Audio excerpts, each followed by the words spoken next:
प्रशांत किशोर और प्रियंका गांधी की मुलाकात को लेकर राजनीतिक हलकों में काफी चर्चा रही। सवाल सिर्फ इतना नहीं था कि मुलाकात हुई, बल्कि असली सवाल यह था कि इस मुलाकात में आखिर तय क्या हुआ। प्रियंका गांधी की ओर से ये कहा गया कि यह एक अनौपचारिक मुलाकात थी, लेकिन राजनीति में जब दो बड़े चेहरे सामने बैठते हैं तो बातचीत अनौपचारिक कम और रणनीतिक ज्यादा होती है। यह मानना मुश्किल है कि ऐसी मुलाकात में राजनीति का विषय पर चर्चा न हुई हो। हकीकत यह है कि इस समय बिहार की राजनीति में कांग्रेस और जन स्वराज दोनों ही दबाव में है। कांग्रेस लगातार कमजोर हुई है और प्रशांत किशोर की पार्टी जन स्वराज को हालिया चुनाव में जो नतीजे मिले वो उनके दावों की बिल्कुल उलट रहे। पूरे बिहार में उम्मीदवार उतारने के बाद जन स्वराज को मिला सिर्फ करीब 3% वोट। यह नतीजा सिर्फ इस बात की ओर इशारा करता है कि सिर्फ रणनीति और प्रचार से बिहार की राजनीति नहीं जीती जा सकती।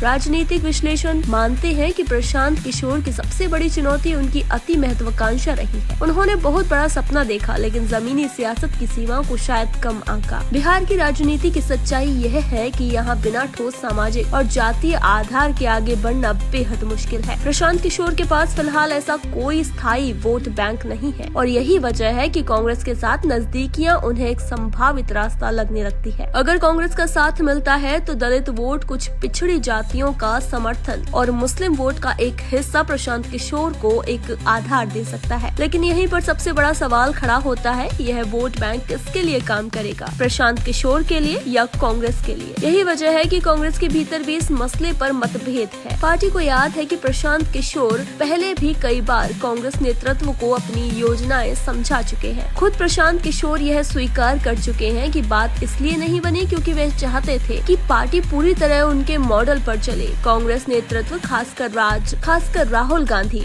इस बात के पक्ष में थे कि प्रशांत किशोर पहले संगठन का हिस्सा बने, फिर धीरे धीरे जिम्मेदारियां दी जाएं। यहीं पर सोच का टकराव हुआ और रास्ते अलग हो गए। उसके बाद प्रशांत किशोर ने बिहार में नई पार्टी बनाई, पदयात्रा की, चुनाव लड़ा, लेकिन नतीजा उम्मीदों पर खरा नहीं उतरा। अब एक बार फिर बातचीत की आहट है। अगर यह बातचीत आगे बढ़ती है तो प्रशांत किशोर के लिए एक नया राजनीतिक रास्ता खुल सकता है, लेकिन यह रास्ता आसान नहीं है क्योंकि कांग्रेस के भीतर भी ये तय नहीं है कि प्रशांत किशोर जैसा नेता को किस भूमिका में स्वीकार किया जाए। खुद प्रशांत किशोर कई बार कह चुके हैं कि वह चुनाव के बाद गठबंधन की राजनीति नहीं करेंगे। तो फिर सवाल यह भी है कि अगर गठबंधन नहीं होगा तो यह नई राजनीति आगे बढ़ेगी कैसे। फिलहाल बिहार में चुनाव नहीं है, लेकिन देश के दूसरे राज्यों में चुनावी माहौल है। अगर कांग्रेस को प्रशांत किशोर की रणनीतिक मदद मिलती है तो वह उन राज्यों में इसका इस्तेमाल जरूर कर सकती है। अब निगाह इसी पर है, क्या यह बातचीत सिर्फ एक मुलाकात बनकर रह जाएगी या आने वाले समय में भारतीय राजनीति में कोई नया समीकरण बनाएगी। आपको यह विश्लेषण कैसा लगा, कमेंट में जरूर बताइए। ब्यूरो रिपोर्ट, अपना पब्लिक न्यूज।